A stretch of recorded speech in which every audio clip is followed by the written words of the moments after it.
Another tough loss. The Buffs fall 24-21 to the BYU Storm and Mormons at home. I think it's time we need to start thinking about who's to blame for this mess of a season. We'll get to that right after the intro.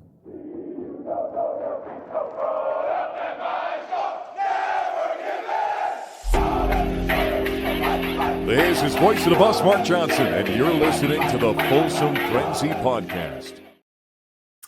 Welcome to the Folsom Frenzy Podcast. My name's Chase. I'm here with Sreyas and Topher. Jake is a no-show this week because he's absolutely ill with that loss. But we'll go ahead and maybe talk overall, and then we'll talk about who's to blame. But 24-21, Buffs could not get it done at home. Topher, your initial thoughts? Crazy stat for you guys. First quarter, for end of first half, end of the third quarter, Buffs were ahead at all 3 points. So this really felt like our game to lose. Walking in, Sreyas and I talked about that. It kind of felt like that it might have been lackluster energy. Once we got into the stadium, I felt like that it was awesome. It was ruckus. It was loud, and people were really, really engaged. So I felt CU fan base definitely showed out.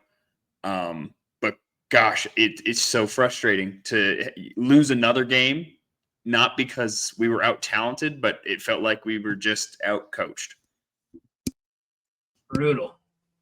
Yeah, it felt like some familiar Buff business, fellas. How many times have we seen this type of game where we're playing against a team that's heavily favored, and they come out and they jump out to a lead, or they give us a lot of hope and they're competitive, and they even battled back when they were down in, I think it was late in the third quarter, battled back and scored another touchdown for the first time we actually moved the ball since the first quarter, and then just blow it at the end. I mean, the Georgia Tech game was like that, but even going back to, I'm never going to let go of hell. I'm sorry. It's just never going to happen. Like, the stuff that we've seen for as long as we've seen it, it's just never going to happen.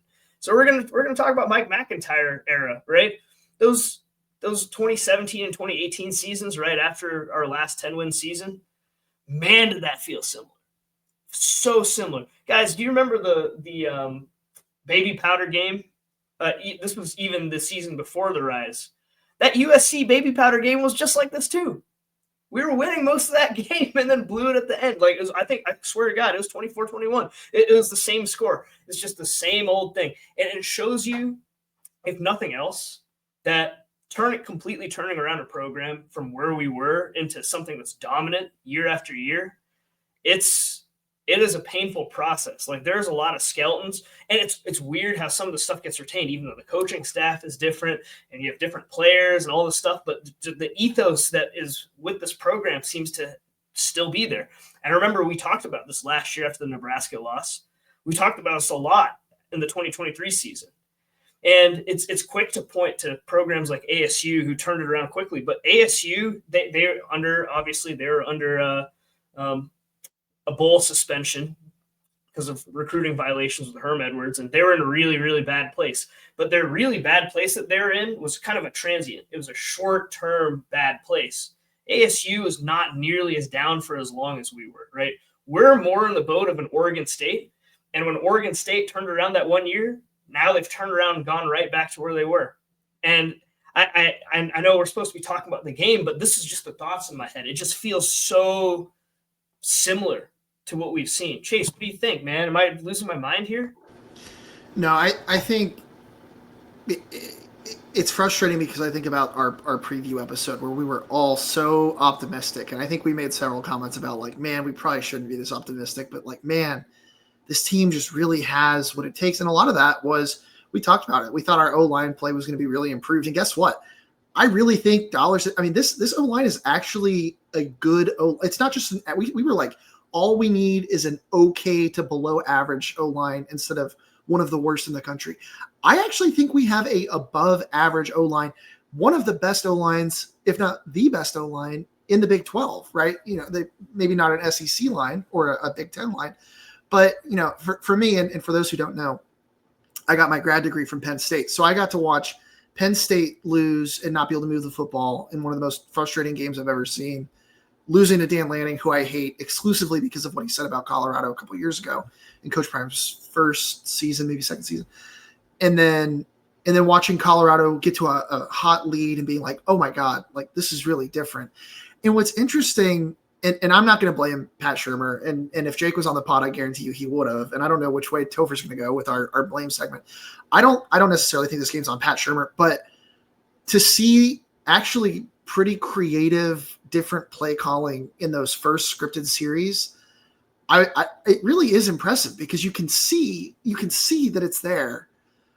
And then after we get out of the script, it's like we just either BYU is really great at adjusting, or we're just entirely incapable of playing out of context. And so just really disappointing. And the stat for me that I think is the most jarring about this game is Caden Salter. If you had given me an over-under on number of passing yards, I would have told you, he hit a lot of yards early in the game, and like we had to pass at the end of the game, probably at least 200. 119 yards passing for the entire game. And yeah, he went 11 for 16, but he had a frankly not great interception. But he had a couple great drives. It was a game-ending interception too. And I get it. Like you're in a tough position, and the clock management's a whole other conversation, right? But like to have the chance to go out and win, and to think about it and be like Shedeur, and we knew it at the time, and we didn't probably appreciate how lucky we were, right, to have Travis and Shedeur, even though we knew how lucky we were, right? But I was never confident. Like at no point did I think that we were actually going to be able to go down. And so the fact that we had the opportunity to do it and then not able to convert on it. And I think Coach Prime had the comment in his presser at the end of the game, but essentially he said, we had the opportunities and we just have guys that are either not willing to or not capable essentially of getting the job done and seizing the moment. And I think that's really, for me, the biggest takeaway from that game is the Georgia Tech game. I was like, you know what? I think Georgia Tech's really good, right? The Houston game, I was like, we're being goofy with our quarterback situation. Maybe that's the issue here. This is the first game where I really am just like, we suck. Like we're just not a very good team. I think we're very talented, but it doesn't feel like we're a very good team overall. And I have a hard time looking at the schedule and feeling like we're even going to win 6 games, right? And so I'm back at the point where I'm like, man, it just hurts because like it's the hope that kills you, right? Like the year that we went 1-11, I thought we were going to go 0-12, right? And so like the fact that we even won one game, it was miserable. But I mean, to go into this season and thinking, wow, this might actually be a better team. The fact that I am on the record saying I thought this wide receiver core might be better than last year's, which on paper I don't actually think is that bad of a take, right? But like they just, a lot of drops. And a lot of that might be quarterback play, right? And I don't mean to get on my horse here, but overall, just very disappointing. This is the game that I think was really disheartening to see because it almost felt like there were points where some of the guys on our team just quit, and that I think is a bigger issue. And I think overall, because I'm not going to blame coaching, and I suspect Topher and Sreyas are, so I want to throw this out there, but we are incredibly lucky to have Coach Prime. Coach Prime has done a ton for the program. But a lot of the argument was, well, Coach Prime has come in and done more with less, right? But that's not necessarily true anymore. We're paying him $10 million a year. He's one of the top 10 highest paid coaches in NCAA. He has the resources. He's getting the money. We deserve to expect $10 million a year head coach coaching and clock management and wins ultimately, right? Like he is the highest paid coach in the Big 12 by a pretty substantial margin. And yet it's entirely possible that I think it's likely that we'll finish in the bottom third of the Big 12. And at some point there needs to be a conversation about that can't happen with the resources. Colorado somehow, some way found the way to get the resources. I never thought that was going to happen at Colorado, right? The football program is sucking all of the resources in our athletic department for good reason, and it should. But I think it's fair to now have some expectations. So, we'll kind of move on and be dour, and people will be pissed off in the YouTube comments because I think we're going to be kind of negative. But like there needs to be some solutions to this. And I'm curious what you guys think. But before we get into it, if you guys could leave a comment on YouTube about who you think, might be to blame, or at least for this BYU game. But Topher, who you got?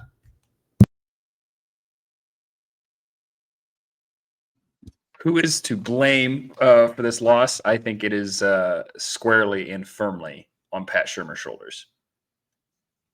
I I listened to the DNVR post game driving home from the game, right? And I think RK cited this stat, and it's very telling, right? We started off with 2 touchdown drives, and then we got the ball 8 more times. We went 1 for 8 on drives after the first 2. Is there anything in life that you can go 1 for 8 and consider yourself successful? Not even hitting a baseball. Right? 1 for 8 hitting a baseball. One of the most difficult things to do, and you are terrible. I'm going to throw it out there. If you're a public defender, criminal defense attorney, 1 for 8 is probably a pretty good ratio. But how would you know that? Example. But 1 for 8, and it's not even like 1 for 8 drives. We didn't even have the opportunity to kick a field goal, right? Those are short drives, 3 and out, 4-play drives, 3-play drives, 6-play drive. We're not giving the defense any sort of rest. You want to talk about complementary football? I want an offense that'll actually move the ball at least to the 50, right? So we can pin them deep. Or have our offense be like, hey, if we get like 10 more yards, we're in Buck's range. So then Buck can try a long one, right? But we do not play that way. And yes, first couple drives, we look phenomenal. The creativity was there. The fluidity was there. The confidence was there. But then BYU did something that we have not done this season. They adjusted, right? The Draylon Wildcat was great. We spammed it for the first half. And then by the fourth quarter, when they came out in the same exact formation, in the same exact motion, everybody in the stadium knew that play was coming. Everybody in the stadium knew that play was coming. There was no counter to it. Pat, what are you doing? Right? I would love if you did that same thing and then there was like some sort of reverse so we can catch them off guard. That would be great offensive coordinating, but that didn't happen. Every time we had that extra lineman, he was wearing like a tight end number. When he would come in, it's a split zone read every single time. We never even mixed it up, right? We are telling them exactly who we are running the ball to, how we are running the ball every single time. That's unacceptable, Pat. That is unacceptable at this level.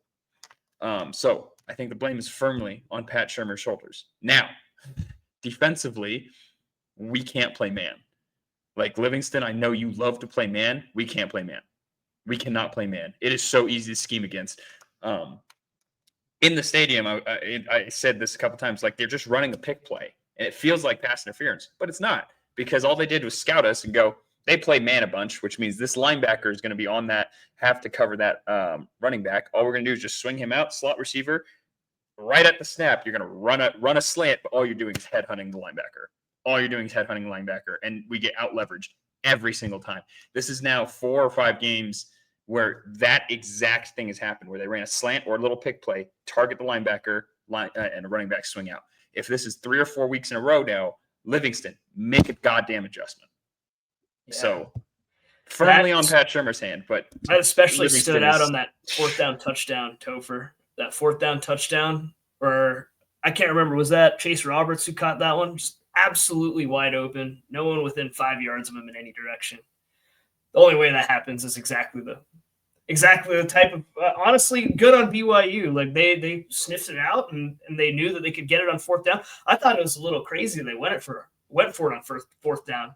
But clearly they knew they had that because they'd been seeing it not just today. They even said before the game, I think it was Parker Kingston who's being interviewed, and he said nothing has changed in the tape from the team that we saw at the Alamo Bowl. So obviously major personnel difference, but schematically it was the same. And that hurts. That really hurts. We really, really had every opportunity to win that game. I know that people want to throw the defense under the bus, but I think the defense actually got some stops. They did get some stops, and they gave the offense an opportunity. And to Topher's point, so after the first quarter, so our first drive, I'm just going to read through this. First drive of the second quarter was an 8-play drive for 31 yards. That was actually a decent drive that just kind of fizzled out. I think there was a sack, kind of a bad sack that kind of pushed us out of field goal range. That was a decent drive going, and then it kind of stopped itself. And then after that, we had a 6-play, 17-yard drive, 4 plays, 3 plays, 6 plays, 4 plays, 3 plays, 4 plays. That's the rest of the game. Are you kidding me? Are you kidding? Like, it's just not going to get the job done. It's just not. It's kind of miraculous that we even scored another touchdown. And that's what I alluded to earlier. The fact that we came back, battled back after 4, I think at that point it was 4 or 5 straight, just really feckless possessions where nothing of note happened. And then came out and then just honestly, big chunk play after big chunk play, 6 plays, 75 yards. That was awesome. But man, looking back at it, you never want to just blame one individual, but it shows you the importance of having a quarterback that can read the field and make a smart decision. And I'm sure Caden Salter has that capability. He did that to some extent at Liberty. We just haven't seen that consistently here. I guess he did it against Wyoming as well. He had a pretty darn good game against Wyoming. But in this one, the offensive line gave him time. There were a couple of times where he left the pocket of his own accord. And just from my vantage point, I thought I saw open receivers. I thought I saw an open receiver on the play that ended the game where he threw the pick. I thought the decision he made was the worst possible throw he could have made. Topher, I see you kind of freaking out. I'm sure you agree, right? Did you see that too?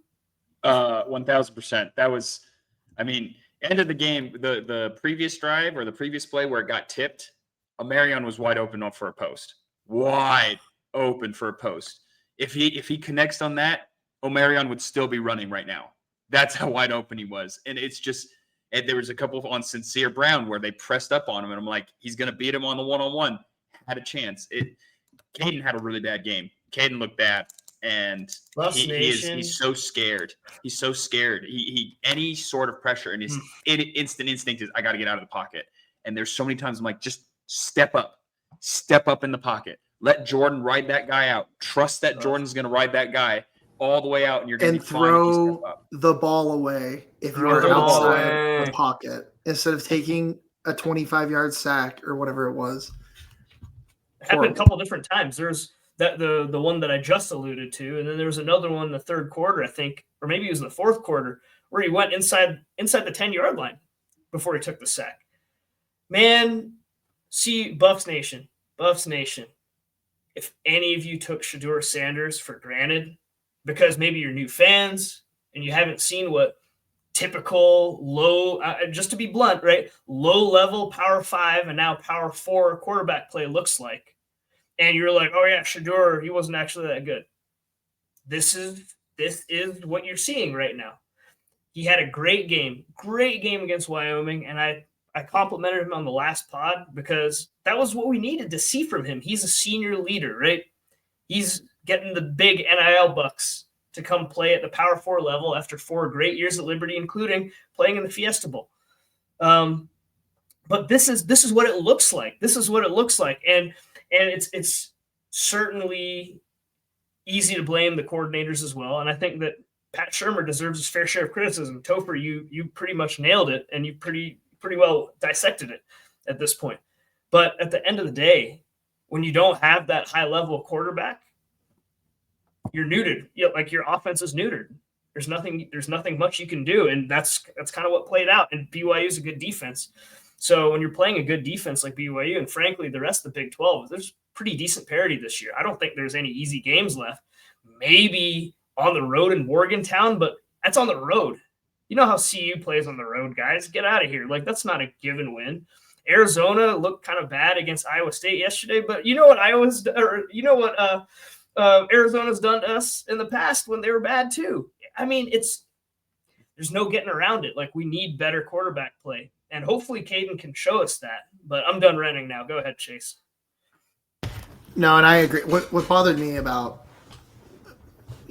I don't think he had a great game. I think BYU put a spy on him, and that really shut down his ability to just run rampant, right? Which they probably should have done from the beginning. But afterwards in his press conference, when he made the comment about like, well, being out for a game, made the excuse of like, I was out for a game and that was really hard for me. Caden, you played against Wyoming and had the best game of your entire football career. You threw for 3 touchdowns. Like, that just can't, like, and I can't remember if it was Coach Primer who made this comment. Actually, it might have been Uncle Neely, but this team has no leaders. This team has 0 leaders. Caden is not a leader. Jordan Seaton probably should be a leader, but I don't know if it's because he's younger or what's going on.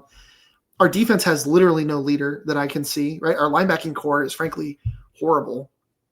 And I think that's a little bit of a factor of just the NIL portal era that we live in, right? And when you build a team of mercenaries, you get a team of mercenaries, right? And we've talked about that before.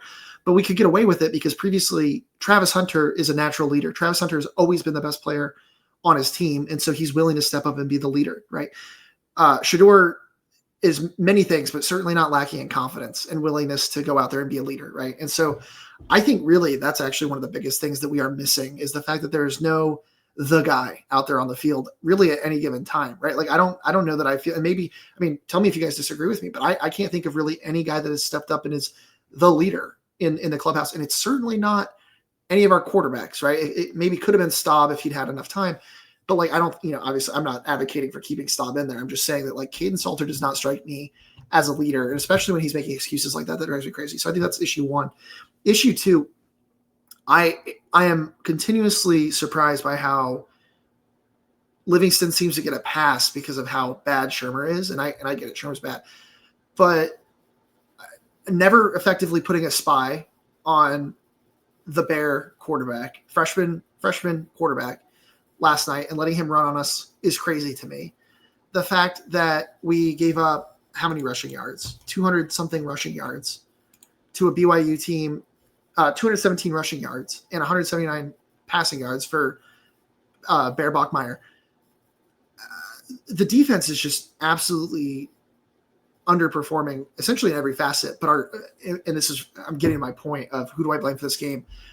I cannot believe how bad our secondary is for a team that is coached by the greatest secondary player of all time, Deion Sanders. And I cannot get over how bad our linebacker core is and the fact that they are absolutely incapable of covering plays east to west. And we don't seem to have an answer for that. And it doesn't even seem like we're trying necessarily to do anything to change that. And I think that's on our coordinator with Livingston. So that's where I'm frustrated because, we only gave up 24 points to BYU. We scored 21 points against BYU, which doesn't sound impressive until you remember the fact that they gave up 16 points total in their first 3 games. And I understand they didn't play great opponents, but that's a stingy defense. I think BYU is going to be one of the better teams in the Big 12 this year. I think their defense is actually really quite good. I think if you're going to beat that team, you have to beat them by containing their offense. And it felt like they pretty much controlled the game and the tempo of the game the entire way after we scored our first 2 touchdowns, right? And so for me, that's the issue. But I also come back to the fact that the in-game coaching is terrible all the time, every game. And I'm talking about the timeouts. We've talked about it ad nauseum. And I'm talking about the game situations. And I'm talking about not going for it when the statistics consistently say that we should. And I think those things also add up. And when there's parity, and I think at some point we need to have this conversation of, we're paying $10 million a year. We should be dominating this conference, right? The resources are there, but all we're getting is excuses, right? Coach Prime saying we got guys that are not, they have the opportunity. They're not making the plays. I agree with him, right? But all the deflection, Caden Salter saying, well, yeah, I had a really bad game, but I got benched and that was really challenging for me, right? Like we have no one that's willing to step up. And so I think the absolute lack of leadership on this team is what caused us to lose this game. And I think that's going to continue to make us lose games throughout the rest of the season. And I'm going to say it now. I would not be surprised if we end the season 2-10. I legitimately think this team, like the wheels have fallen off. And we talked about this at the beginning of the season. It feels like this team has quit on itself. And that's really disappointing because they are genuinely more talented than a lot of the teams we're going to play this year. There's a lot to unpack there, obviously. There's one thing I want to circle back on and kind of like dive in more from your perspective.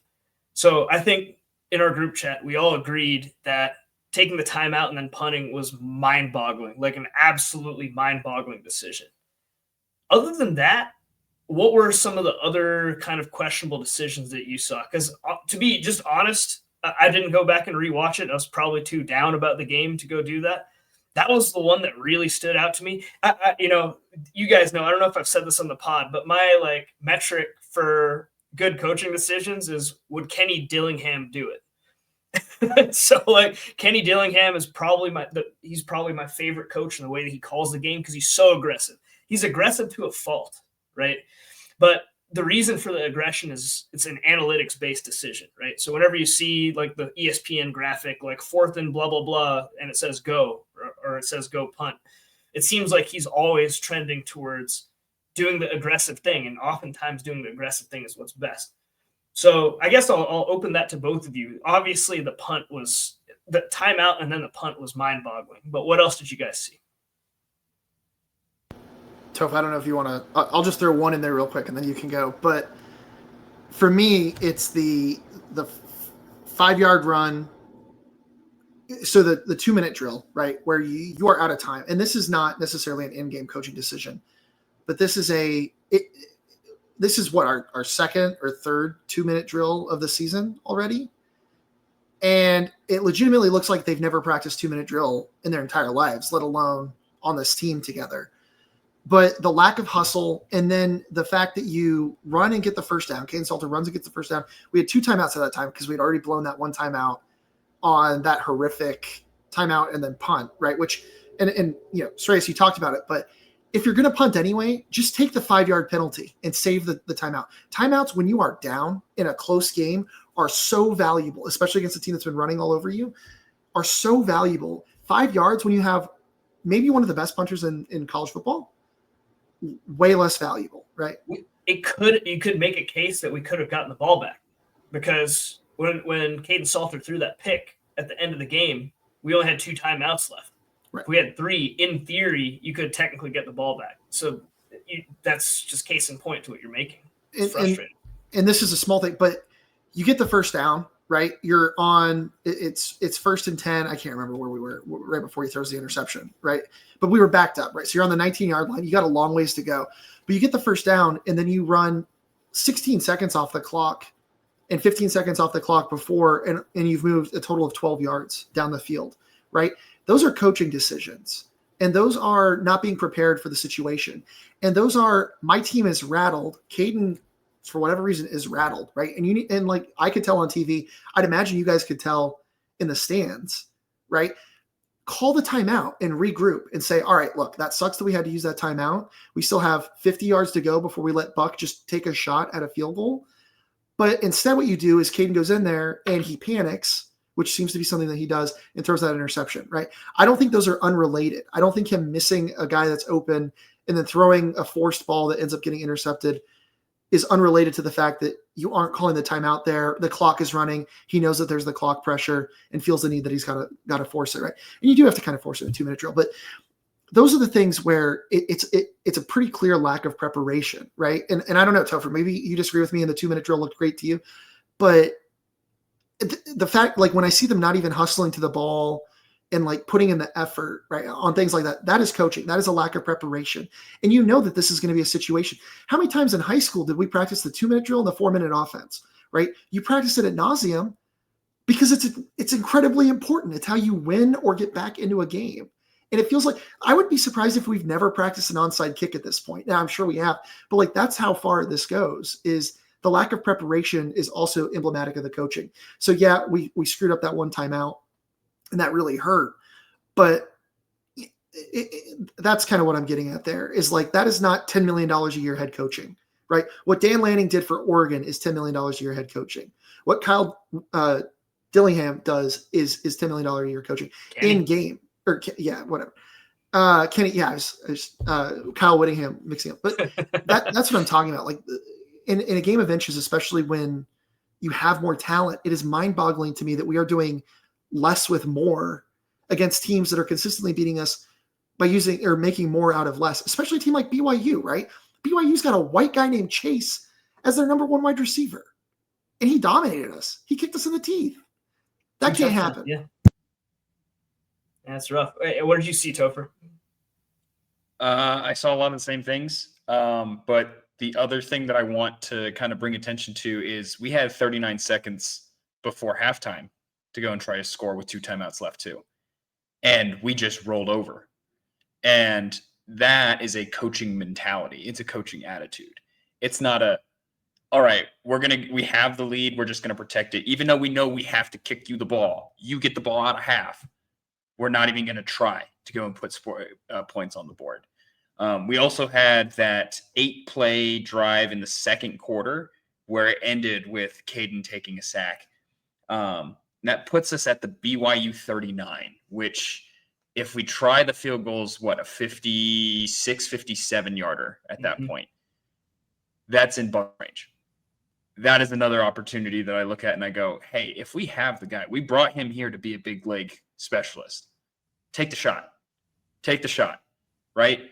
He hits that field goal, right? It's suddenly back to a 2-score game or 2-score game. It becomes 3-17, right? It just helps us make sure that the offense keeps scoring. We keep putting pressure on that freshman quarterback. So there's coaching decisions from that aspect that I very much disagree with. And then back to the point of the defensive coordinating, back to freshman quarterback, we have to pressure this dude. It felt like we couldn't touch this dude. It felt like he just was able to teleport or was lathered in baby oil. But there was no pressure. It didn't look like he was ever really uncomfortable. And I think that was a huge miss by Livingston, right? I think you need to take advantage of the hostile environment that is Folsom, and you got to bring blitz. You got to have free runners as much as possible. You got to make him move. Not even necessarily a QB spy, right? Like there was a lot of QB power that was coming through. And again, I think it's just assignment football. It's like, this is my gap. I have to stay in my gap. But a lot of guys were getting just too excited trying to get to the running back, and he just pull it and go. So a lot of coaching issues on that side. I think we've beaten to death all the people we blame. I do want to highlight some good parts of our offense, which may be limited, but I think Micah had a great game. And Micah looked phenomenal. What did he finish with? Average, I think, just over 6 yards per carry. Yeah, 67 yards, 11 carries. Yeah, phenomenal game. 6.1 yards per carry. Draylon Miller. Too good for 11 awesome. touches. Too good for only 11 touches. Too good for 11 touches. Draylon Miller had 8 carries, 6.5 yards average. And this is going back to Pat Shurmur. They were absolutely beast moding, and then we got away from it in the second half. It's unbelievable. So, it's the worst combination, Topher. It's the worst combination because you're going away from what works, and then you're going to something that's not working. What are you like? That part of it is so mind-boggling. It doesn't. There's not even words to describe it. Right? I have to throw it out there. He did one bootleg, which I've been begging because Caden Salter. I'll have to go back and watch the film. He is so much more accurate when he throws out of the bootleg and he's moving with the receiver, right? He actually is hitting his guy. I don't know. It's crazy to me. I think we called one all game. And when we ran it, I went and tweeted from our account, "We'll never lose again," or something like that. Because I was like, oh my God, we figured it out. Right. And then we just never run it again. And another crazy stat, I guess we're being optimistic. I thought Caden ran okay, but the fact that he had 17 carries and only 16 pass attempts, and that's not because only 16 passing plays were called. He just doesn't throw the ball. He decides that a guy's not wide open, and so he just doesn't throw. And that's fine. Like, you're a running guy, that's part of it. That's the nature of the beast, right? But to have 17 carries, and I understand NCAA has the goofy rule with the sacks, right? But he was only sacked 4 times, so you had 13 essentially. All his fault too. Right. And like you could have thrown away, but that's problematic as well, right? Because if you're going to run the ball, let Draylon run it. Let Micah run it. They looked great. Draylon, you gave the shout out to Micah. I don't know. Not to preview our Q Wealth Management player of the game, but like Draylon looked awesome at running back. He caught at least 2 balls, if I remember correctly, including a touchdown. He looked awesome, right? Give him the ball. Let your playmakers make plays. You've got talented guys there, but we're being optimistic. So sorry, Topher, I didn't mean to get on my horse again. What other good things did our offense do? Our wide receivers blocked pretty well, and that was pretty apparent all night. We definitely had an intention to get out on the edge, and we were more aggressive with engaging the blocks and holding the blocks longer. The one long run that got called back for the Omarion Miller holding definitely was not Omarion. But the guy that pulled across, he held really, really bad. That was pretty apparent. Called it on the wrong guy. Right call, but called it on the wrong guy. Yeah. No, that's a good point. It's amazing how much more effective tunnel screens and bubble screens are when your wide receivers actually block. And I thought they actually did have a couple pretty good positive bubble tunnel screens. There's one, I think, even in the second half on that long drive where they scored the touchdown. And I was commenting to the guys next to me, like, see, it's not just the play calling in that instance, right? It's the execution, right? That's how you're supposed to execute it there. When all of your wide receivers are bought in and thrown big blocks, then of course you're going to get 10 yards. It's almost an extension of your running game. You're just kind of like getting the ball out to the side, and then if everyone's blocking, boom, you got a little tunnel, and you got a first down right there. So that was nice to see, because I think part of the criticism, and rightfully so, of our dink and dunk offense that we've had in the recent past, maybe even in this game, let's be honest. Part of that was just poor execution of the play, not just the play call. So, yeah, I'm kind of halfway between Topher and Chase on this one. I think that there's definitely some play calling issues, but I think that the execution side of it, especially, not to keep beating it to death, the dude, has a lot of talent, but Caden Salter hasn't shown us that penchant to win against ranked teams, and he's had 2 chances now. I know Georgia Tech wasn't ranked at the time, but they're sure as hell now. And we had them. We had every bit of a chance to win that game as much as we did to this one. And Caden just hasn't gotten it done, man. And I'm just going to throw this out there, but the dink and dunk makes sense last season when your line is just open Swiss cheese, right? But and you're like, hey, we just got to get it out there, because then it's away from our line, but it's also away from their D line, right? But the line has earned the right to have the opportunity to protect. Like they look good. They've played well, right? And so you don't need to throw it out there and let your wide receivers do the blocking for you. Use your guys and trust them to hold the blocks and throw the ball more than 10 yards downfield, in my opinion, right? Like I think we're solving a solution or creating a solution for a problem that we don't necessarily have, at least to the same extent as we used to, right? So that's another component, right? Like you're not getting the pressure that you were last year, but you're still applying the solutions that were necessary for last year. I don't know. I think that's a component as well. But maybe that's just the Pat Shurmur offense, right? Like maybe that's his bread and butter. And I find it hard to believe, though, and I'm just going to throw this out there. If Pat Shurmur got fired tomorrow, these problems are not getting solved immediately. And that's why I have a hard time being like, Pat Shurmur's the guy, right? And I know that it's easy to be like, he's a big cause, but I think there's a big disease and Pat Shurmur's a symptom, but we're not necessarily going to improve overnight. I'm not going to feel a hell of a lot more confident about this team. Chase, you know what's interesting? Gone. What's interesting is BYU actually has a dink and dunk offense. They just have a lot of eye candy too. So they have someone in motion every play.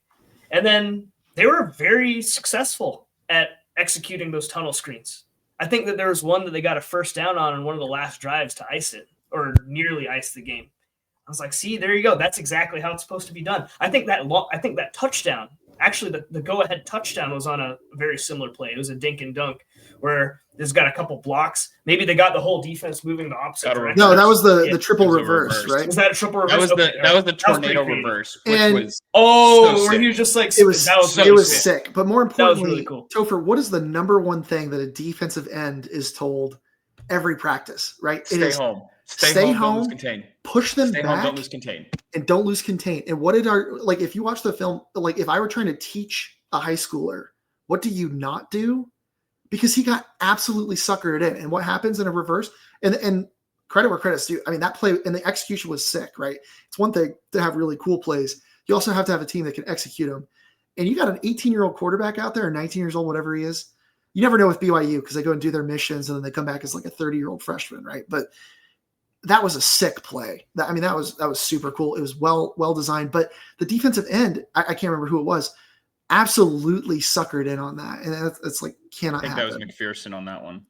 Yeah.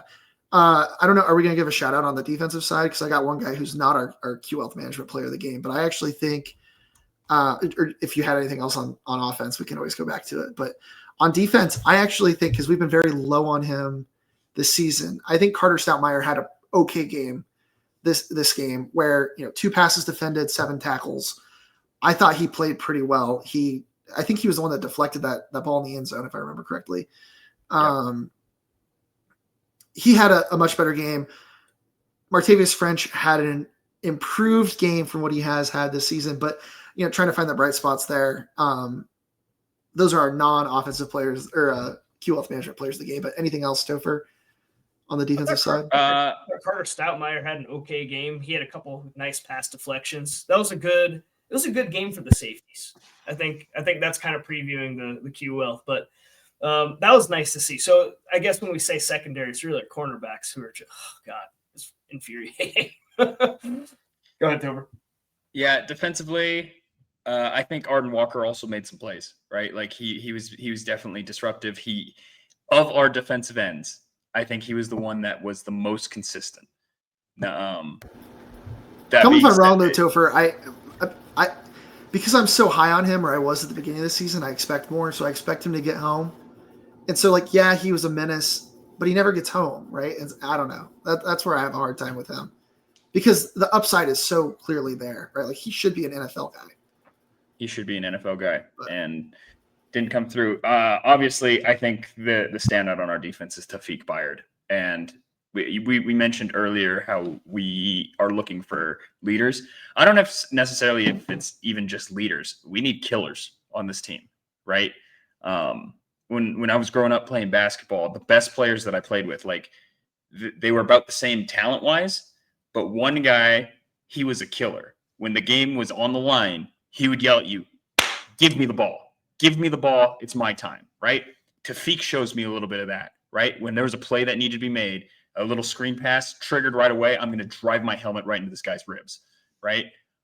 We need to play. We need to make tackles. And according to what was said in the locker room, he was the one that was pretty vocal afterwards, getting on that defense. So I think we have to sing Tafik's praises, because he has been a huge surprise in how well he has played these last couple of weeks. Well, Topher, we will say his praises as we preview the Q Wealth Management Player of the Game. Go to qwealthmanagement.com to learn more for all of your financial advising needs, especially if you want to have financial advice from someone who loves the Buffs as much as you do. So we'll go ahead and go through it. But on offense, we got Draylon Miller. I announced that via Twitter in the middle of the game. The game wasn't even over. There could have been more offensive plays done, but it was too late. I had already announced, put that out there in the universe. Phenomenal game by him. 2 touchdowns, including a rushing touchdown and a receiving touchdown. Sounds like Greatest Show on Turf, Mr. Marshall Faulk has essentially claimed him out of the wide receiver room and is not going to give him back. And honestly, I don't hate that. He runs really well for a converted wide receiver. And I don't actually know his story if he was previously running back in high school, but I think it means a lot. If Marshall Faulk wanted me to join his running back room, that's pretty crazy. On defense, no question about it. Tafik Bayard, which Topher's already kind of outlined. And then on special teams, I don't know. I wasn't a part of picking this one. Topher, you're going to have to defend this one. But we got Alejandro Mata, who didn't even kick a field goal this game. So I guess we're just picking, because our greatest of all time punter he had one shank. One shank. It was a turning our critical back on him. It was a pretty critical shank too, after a burn I will timeout. say, So I'm holding that against him. I missed when we picked special teams. I'm going to throw it out there. We had one kickoff go through the back of the end zone, which I hadn't seen in a minute. So and hitting upright. We had a kickoff hitting upright too. So that's pretty sick. I don't know. Yeah, Buck Buchanan has been very. I mean, imagine what it would be like if our special teams was as bad as it was the last couple of years, and we were kicking off and allowing some of those returns. Honestly, I mean, we might still be 2-3, but I think it might be uglier. Anyway, we appreciate Q Wealth Management for the sponsorship, and we'll go on. I think unless you guys have anything else, want to commiserate more about that awful BYU experience, we can give the preview for the upcoming week. Before we do that, I want to circle back on something that I think I started talking about, where quarterback play makes a big difference. I want to relitigate last season a little bit. So We were 9 wins. Great season. Like unless you're one of those super high standards folks who just wants 10 wins, 10 to 12 wins every year for whatever team it is that you root for. One of those guys who might not even have made it to the podcast recording tonight, but we might even know one of those folks. We might. So 9 wins. It was a great season. Obviously, the bowl game didn't go well. But let's go through and see how Shedeur Sanders and Travis Hunter specifically were responsible for this, right? North Dakota State. Travis Hunter had that actually he had two touchdowns in that game, but one absolutely insane catch. Absolutely insane. No one else is making that catch. No one else is, first of all, there's not even another scenario where a quarterback would even throw it at someone to have the opportunity to make that catch. So that we could have lost that North Dakota State. I mean, I hate to say it, we really could have lost that. We should have lost that game. We almost did. Throwing it on first down with 1:38 seconds left. Yeah, back to clock management. We also have to litigate some clock management. Yeah. So that was a moment. That was a bad moment for Shedeur there, right? But at the same time, like when you look at Travis Hunter, Shedeur Sanders, so that North Dakota State game, it really could have gone completely the other way if we didn't have Travis Hunter, which we don't now, right? So there's one. I don't want to count Colorado State, but they were weirdly in that game for a while too, and Travis Hunter made some huge plays on both sides of the ball in that game. I don't think that we would have lost, but at the same time, I don't want to count that, but that was a game where, again, Travis Hunter and Shedeur Sanders shifted the momentum in our direction. So we'll leave that one off the table. But then Baylor, come on, obviously the touchdown was to LeJontay Wester, but the reason it was to LeJontay Wester is because the defense was double covering Travis Hunter, right? They knew that. They ran that play twice in a row, once to Will Shepherd, and the next time to LeJontay Wester for a reason. It's because you have Travis Hunter, right? And that's the game where Travis puts the helmet to the ball forced anyway, fumble, right? yes. Yeah. So that's definitely 2 for sure, right there. Cincinnati, a lot of people forget. That was a fairly close game, and Travis Hunter made a huge catch near the end of the second half, or near the end of the first half, that kind of built the momentum in our direction. You don't want to say like that single-handedly won us the game, but it was a close game. It was a really close game, and if we didn't catch that, I think that was on a 3rd down too, or maybe even been a 4th down, actually, if I'm not mistaken. You can make an argument that's 3 wins there. Texas Tech, we were down 13-0. Before, I think Travis Hunter scored. Was it LeJontay Wester or Travis that got the first touchdown? Either way, I don't think this year's quarterback and wide receiver situation with what we've seen so far would have been able to come back in that game. 4. UCF interception against UCF. Travis Hunt, dudes, like they were huge. You'd never want to say like 2 guys made your team, but now looking at the difference, if you have Travis Hunter and Shedeur Sanders this year, have we lost it? Would we have lost a game yet? If we have Travis and Shedeur, I would be chanting, "Give us Ohio State." Yeah. But that's how big of a difference those guys made, man. That's how it was ridiculous. And maybe all we're seeing now is the rest of the team. And frankly, maybe they have improved. That's what's crazy. They may have actually improved, but those 2 guys, it's like it's the whole thing in baseball about wins above replacement, right? When you have a pitcher and you have like some sort of a hitter, whether it's an outfielder or an infielder, it doesn't matter, right? Or in the case of the Mariners, like a catcher, all-world catcher that's just putting up huge numbers. That adds wins to your team. And I wish that they had, maybe it does exist. Let us know in the comments if you know of this. Well, at least I am, and I know our intern, Arthur, is an analytics nerd. Let us know if you guys know of any analytics like that for college football other than PFF, which is great. We love them. But, man, those guys were like each 2 or 3 wins above replacement. And now we don't have that. And realistically, we're going to count off 4 wins.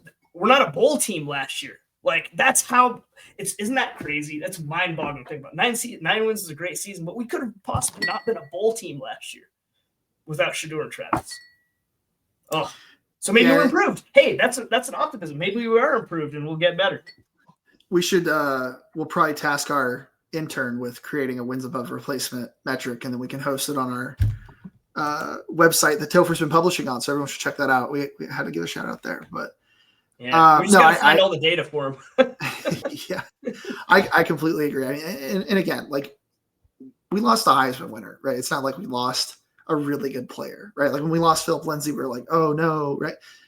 We lost a Heisman winner and a Johnny Unitas golden arm, and frankly would have been obviously would have been in New York if not for Travis, right? So totally unreplaceable. But I have a hard time believing, other than the offensive line, that this team is more talented, right? Because like even when you talk about it, right, LeJounte Wester, that's a big loss, right? Like he's balling out. Will Shepherd, big loss, right? Like those are all guys that came through. But I also I think we have a lot of talent in that room. It just doesn't seem like they're all moving in the same direction. And that's where it becomes a difference of losing the linebackers too. I think this has been alluded to multiple times on this pod, but Colton Hood with a pick six last weekend. Yeah. Maybe not having Colton Hood kill. Oh my God. He might be one of the best defenders in the SEC now. Yeah. That was our starting corner opposite of Travis Hunter, guys. Yeah.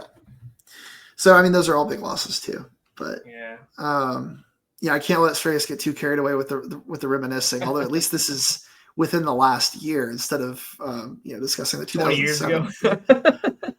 With that being said, all right, this week we've got TCU, our first time in Fort Worth since I guess the day before I got married. Right, the first win for Coach Prime.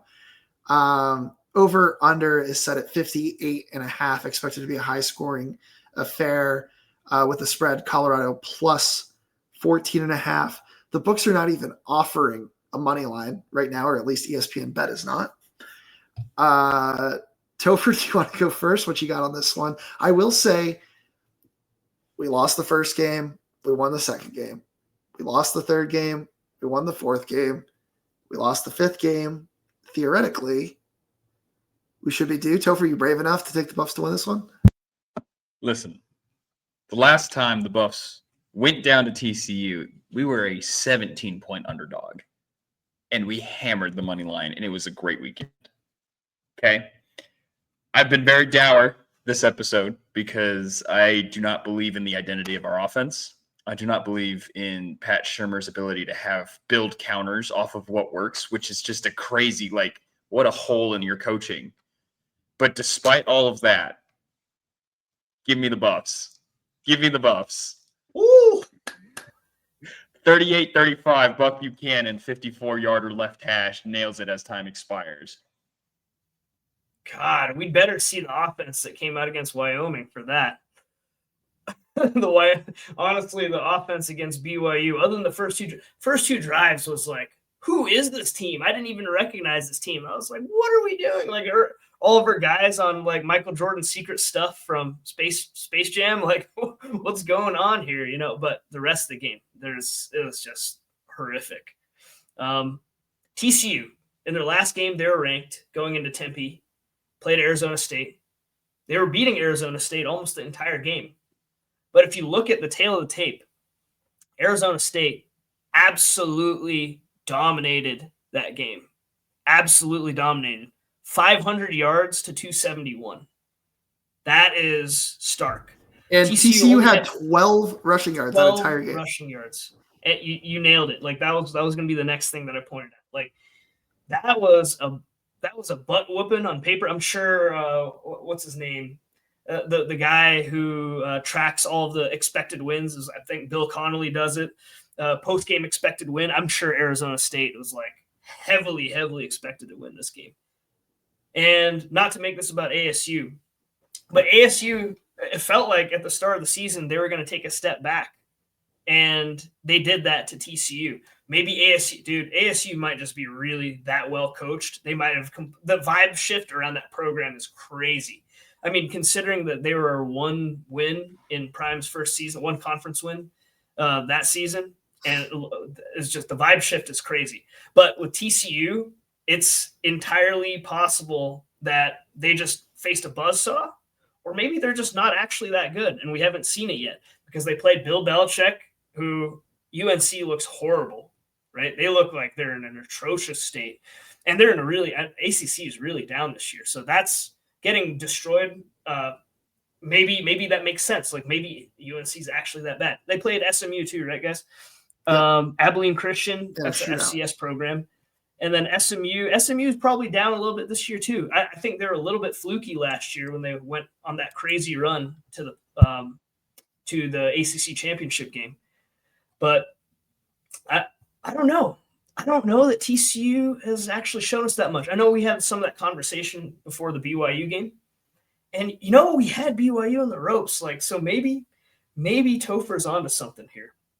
The reason I've been talking this all out is because I've been trying to formulate in my brain what I even want to say, because at the start of this, I was like, okay, we're going to get killed. But talking this through, give me the Buffs. Give me the Buffs. I'll say 2017. I think maybe TCU kind of got exposed. And this is going to be that opportunity to turn our whole season around. Let's go. All right. Well, here's the good news is, like you mentioned, TCU had 12 rushing yards against Arizona State and ended up losing a close one, right? 24-27. Now, I agree. I think the expected win, Arizona State probably based off the metrics should have won that game by like 20-plus points, right? But they were on the road against a very talented ASU team. They did have to play Jordan Tyson, by the way, which, not to bring that up, but have to throw that out there. I think Josh Hoover is actually sneaky one of the best quarterbacks in the Big 12, maybe one of the three best quarterbacks in the Big 12. I think he's incredibly talented and he can sling it. The thing is, before the BYU game, I would have been really optimistic. So I would have said, our secondary is incredibly talented and I think they can find a way. I just am having a hard time thinking that after the games I've seen and after the games. I think a leader needs to step up, but I just don't think that exists right now. And I'm not confident enough in Caden Salter to win an offensive duel, which I think this might end up becoming. And Vegas certainly thinks it's going to end up becoming based on the pregame line of 30 or 58.5, right? So I want to be optimistic. I just don't see this happening for us. I think TCU is going to take it out on us. I think the over is going to hit, but I think it's going to be something along the lines of 45-21 with at least 7 of our points coming in garbage time. I think this is going to be a painful one. I think we're going to get killed, and I think the wheels are unfortunately going to keep falling apart. I hope I'm wrong. I really desperately hope I'm wrong, and I can pretty much guarantee you if a sports book ends up offering a money line, I'm going to be on the Colorado money line. But as far as my journalistic integrity is concerned, I just don't see how this happens based on how the way this team's played. Offensive line's going to have to play great, and we're going to have to run the ball and have to control it, and we're going to have to play a game where the defense steps up. I hope I'm wrong. I just don't see it. So I don't know. This is interesting. I want to follow up on this since we were just talking about post-game win expectancy. I did look it up, and ASU only had a 52.8% win expectancy at the end of that game. Very interesting. I think part of it is Chase, I remember at the start of that game in the group chat, you were like, Hoover is unbelievable. And I think they just got off to a good start in that game. So maybe a lot of that yardage was piled up in mounting the comeback. And, sometimes that can be deceiving, right? Like when a team gets out to a big lead and then the other team is coming back and then maybe they have a couple drives that get to midfield or they turn the ball over on downs. All of a sudden you've just racked up yardage, but then you're not putting up points. So maybe that has something to do with it. I watched a good amount of the game. That's why I'm so high on Hoover. But I think Jordan Tyson, legitimately balled out that game. And Arizona State went into the fourth quarter losing, right? But at the end of the day, the stats don't lie as far as Arizona State was able to run for 209 yards against TCU. But the other thing is we don't have the Folsom magic, right? And I think you've convinced me, Sreyas. I think that matters, and not having Ralphie 7 run out before your team matters, and not having the student section that, based on the TV, seem to do a pretty good job, right? They got some false starts and stuff like that. I think that matters, and I just don't think that this team, you have to be tough to go in to a Big 12 stadium and walk away with the win as the opposing team or as the visitor. I just don't think this team is coordinated enough and believes in itself enough to get the win. I hope I'm wrong, but like I said, I just don't see it. So Yeah. I don't know. We'll see. I agree. I don't think TCU is one of the best teams in the country by any stretch, but I'll be a believer again. When they give me a reason to. Yeah. I guess. To be fair, I just said this, but that's kind of where I started. Not only this pod, but even at the start of the segment where we're predicting the game. But we'll see. I'm just trying to hold on to any hope right now because to chase the 2-10 outcome would be brutal. That would be brutal. I mean, that would be Shreyas, but you weren't let go. Before the game, you were like, "I'm afraid we're gonna get blown out against BYU," and I was like, "No, I feel really good. I feel really good. We are a talented team. We are objectively a very talented team. And if we just start playing complementary football, like things are going to start falling our way, right? It's just about playing complementary football." And give Sincere Brown a chance to ball out. I'm going to advocate for that as well. But anyway, we're at an hour. Thank you, everyone, for listening. As always, please give us a follow on X, Instagram, YouTube, especially YouTube, Spotify, etc. Enjoying getting an episode out every week. And hopefully we have a great win to talk about next week after the Buffs take down the Horned Frogs. With that Please being subscribe said, to our YouTube. If we get to 1,000, we can start doing live. Maybe we start doing live post games like some of these other. Or at podcasts. minimum, we could live stream the Ralphie Run on YouTube. Yeah, something like that. But until next week, subscribe. Subscribe. We appreciate it. And Sco Buffs. Let's go Buffs, baby. Let's go Buffs.